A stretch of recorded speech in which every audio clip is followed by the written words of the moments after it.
Thank you, sir. My esteemed colleagues, distinguished guests, and our very dear media team, today is a day of homage for the people of India to the great leader who won us freedom, along with the father of the nation, Mahatma Gandhi. We all know, though history does not explicitly state it, there are two persons who symbolize the victory of India's fight against the British, which is a fight of the right against might. Right and might joined together and won India freedom. Right was represented by Father of the Nation, Mahatma Gandhi, and the might combined with right was represented by the national leader, Rabindranath Tagore called Netaji, national leader. Now these two forces, not countervening but complementary forces, helped India gain freedom with dignity.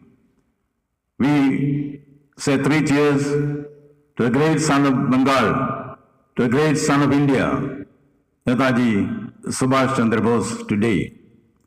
We revere him and we remember with gratitude that gravitas which he imparted to India's freedom struggle will always go as inspiring tenet to the younger generation. This institution, the RAJBHAVAN, has got something to do with the life and achievements of Netaji SUBHASH Chandra Bose. You know, the bright youngster that he was, he cleared the ICS examination, which was not a difficult task at that time. When the composition of ICS was thought of, Macaulay stated, ICS will have in its fold the best and the brightest of the empire. The best and the brightest. He was certainly the best and the brightest, not only in India, but in the so-called empire of those days. When he came here to pay his respects, which is customary in the civil service, to his superior, the Governor General, I think it was not Mr. Wellesley, the then Governor General granted him appointment because he is a worthy member of the elite service, the Indian civil service. The security told him, British people, he was carrying a folded umbrella with him, which is the symbol of the manliness of the Bengali youth. They said, Mr. Bose, he can get in, he can go and meet the Governor General, but he cannot mount the rampart, the great portico, steps of the great portico, with your umbrella, which you have to surrender before the security. And there we saw the revolutionary, the self-respecting patriarch in him. He said, if I go to meet my boss, the Governor General, I will carry this umbrella. That is symbolic of the manliness and the respectability and the confidence of the Bengali youth. I will not come without it. Today, last time, on this occasion, I made a humble promise that portico for which Netaji was denied entrance is today named as the Netaji SUBHASH Chandra Bose portico. Facts are changing. The earlier Governor Generals, Mr. Wellesley, Mr. Auckland, Mr. Mindo, Mr. Carson, all those people private to the Indians, Britannia rules the ways, whereas Netaji showed them, and we proudly proclaimed to the British by renaming his portico, Netaji will lead the race.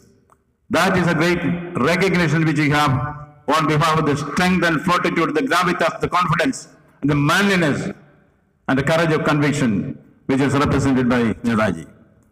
I, as a humble human being, I was brought up in the law of Netaji. My father was a freedom fighter, and his hero was Netaji SUBHASH Chandra Bose.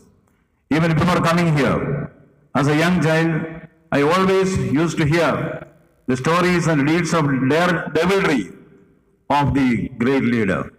I can claim now I am able to breathe the air which Netaji breathed, walk the soil with Netaji tread because of my humble father, who initiated me into the Netaji lore. Even as a young man, I used to hear with admiration how Netaji got into IAS, the bright man that he is, how he threw away the ICS because he found nation's freedom is much more important than his superior position in life. Then his escape from the prison, house arrest, how daring he was, the young Bengali boy youth, how daring he was before the prying eyes of the British and also the guns. He had the guts to take the momentous decision to escape from the prison. A very, very risky game. Very, very risky game. Then he reached Kabul by train, by car. That was a hazardous journey. From there he got the idea. Get away to Japan, to Germany. He met Adolf Hitler, at that time one of the rising stars of European politics, one of the centers of power, because Hitler was against the British. And Netaji's aim was very clear, to defeat the British who were conquering India. That is why he took that strategic decision. In hindsight, we can say Hitler is bad, therefore those who aligned with Hitler also is bad. That is called calling the dog a bad name and hanging it.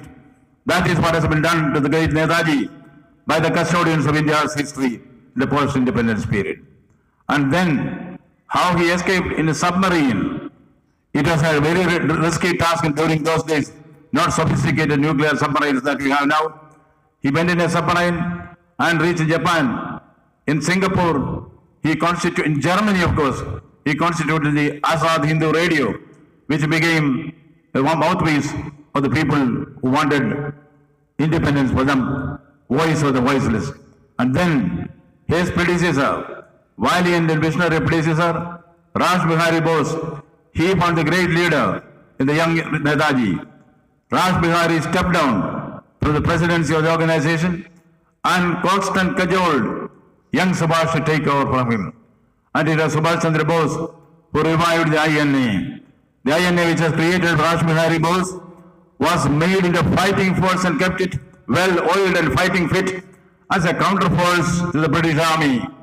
Then the fight began. My father always used to say, when they read from the text that August 15, 1947 is India's Independence Day, he used to say, no, India's Independence Day is 30th December 1943.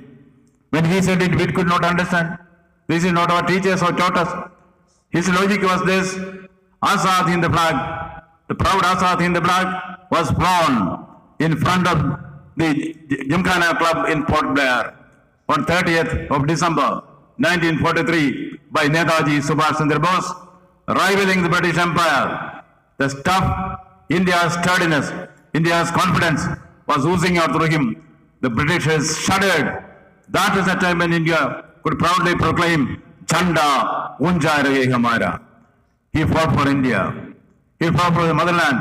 He has said, Mujhe khoon do, main azaadi dunga. Give me blood, I will give you independence. That is Netaji. And what happened to Netaji's memories? Netaji's memories have been obliterated.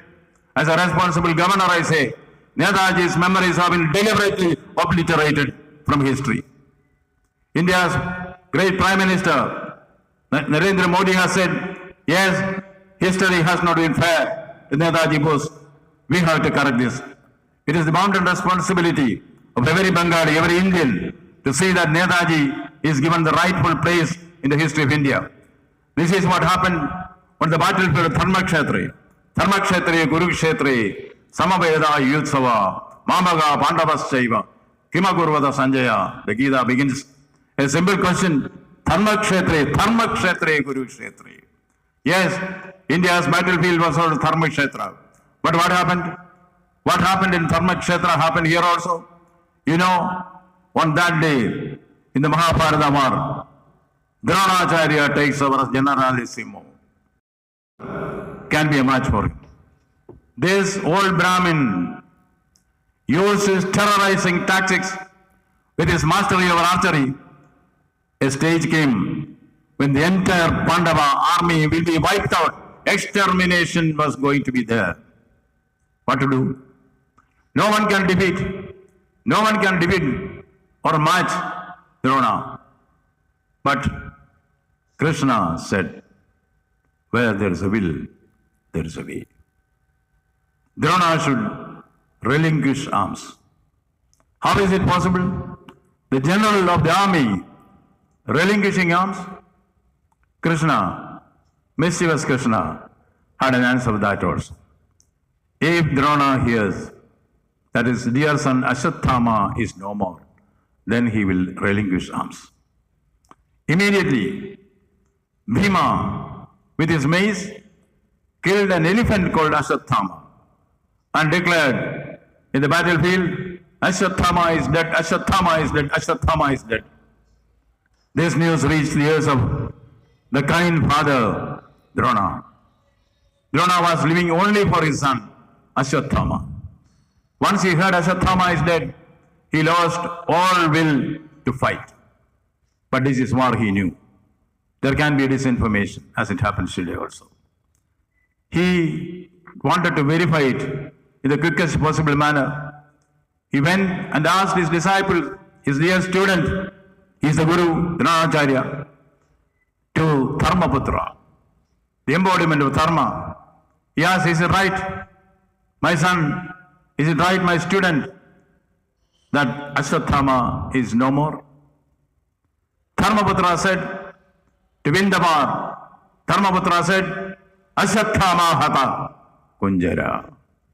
Ashwathama is dead, loudly so that Drona can hear. Ashwathama, the elephant, slowly, but nobody hears. Drona left his arms. His arms fell down from his hands. Along with that, Dharma also fell down. That is what happened in Dharma Kshetra, Kurukshetra, Samaveda, Yudsava, Mamaga, Pandavaschaiva, Kimagurvata Sanjaya, Dhritarashtra gets the answer from Sanjaya. And now, the next one. The next one is a cowardice. The cowardice lack of conviction of a governor. That is in the Bible. Pontius Pilate is a governor. Jesus Christ is brought before him. The accusers, Caiaphas and Annas, the great priests of the Jews, they accuse him with the people who are arranged for that. He claimed he is king of the Jews. He claimed that he is son of God. He disallowed people, prohibited people from paying tax to the Kaiser, Caesar. At that moment, the just governor, Pontius Pilate, he had a question. In the modern parlance of journalism, he had $1 million question. What was Pontius Pilate's question about Jesus Christ? Francis Bacon has immortalized a scheme. What is truth? What is truth? Asked jesting Pilate and would not wait for an answer. When Jesus spoke, Pontius Pilate, the governor, knew what is truth. But when truth exploded on his face, he didn't have the courage of conviction to accept the truth. He washed his hands off. I will be innocent of this man's blood. That is what the governor did in those days. Now, tell me in the context of Netaji Bose, SUBHASH Chandra Bose, being obliterated from history, what is truth? The people of India are asking, what is truth? We need an answer. We are asking the question, we need an answer. What is the relevant place of Netaji SUBHASH Chandra Bose in India's history? He is not an outsider. He is not to be kept away. He is in the center stage of India's freedom. Mahatma Gandhi and Netaji Bose should be revered. We do revere the Mahatma. Certainly, he was called the Mahatma also from Bengal. Bengal knows what to do, what not to do. Bengal is not like the Hamlet, the prince in Shakespeare's Hamlet, to be or not to be. Bengal knows what to do, when to do, how to do. Bengal has to rise up. Arise, awake, stop not till you reach your goal. Suddenly, we shall put our heads together and see that Netaji SUBHASH Chandra Bose is rehabilitated to his rightful place in the history of India as the architect of India's freedom. along with the one and only Mahatma Gandhi. As a humble tribute to this great soul, this Raj Bhavan has decided on a few small projects which you can think of. One, hold annually a memorial speech on Netaji Subhash Chandra Bose. Today, that Lord has come on my humble self, but certainly from the next speech onwards, we will get prominent leaders from India and the world to do this. The first speech, I was told, a memorial speech will be written down and read. I have yet to learn the art of reading out speeches, but for the media, this is the speech. This may kindly be treated as read here. The content is here. I have made an attempt to cover my impressions of Netaji Subhash Chandra Bose and also show, according to me, what is Netaji's rightful place in history. I am not a historian. There will be an expert group of historians which will study India's history and rewrite history, giving Netaji Bose the rightful place as a champion of India's freedom, along with his mentor and our father of nation, Mahatma Gandhi. And then, for a research wing will be set up attached to the Raj Bhavan Library and linking all university libraries in Bengal, both state-run universities and also private universities.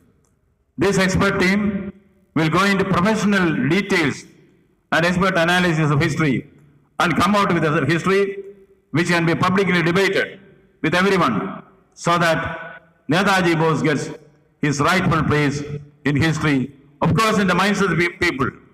Ardent devotees of Netaji, like my father. My father said, Netaji is Chiranjeevi. Whatever with the commission report, he still believes, now he is no more. He believed Netaji is Chiranjeevi. Yes, there is that concept. Some people never die. And also as it says, if Caesar the dead is mightier than Caesar the life, people like Netaji lives forever because they are from nowhere. They are from everywhere. They are for everyone. That is a Netaji whom we are honoring now. Now, your assembly, I submit myself to the great ideal. Every day, I draw inspiration from Netaji's portrait which is in front of me. I can see Netaji frowning at me if I go wrong. I can see Netaji telling me, go ahead. Charaiveti, Charaiveti. March on. Like Aitraya Brahmana, which teaches us, Charaiveti, Charaiveti. March on. When Netaji said, Delhi chalo, yes, my mind also get triggered by the first look from the portrait. It is like the portrait of Browning, you know. The character comes out of that.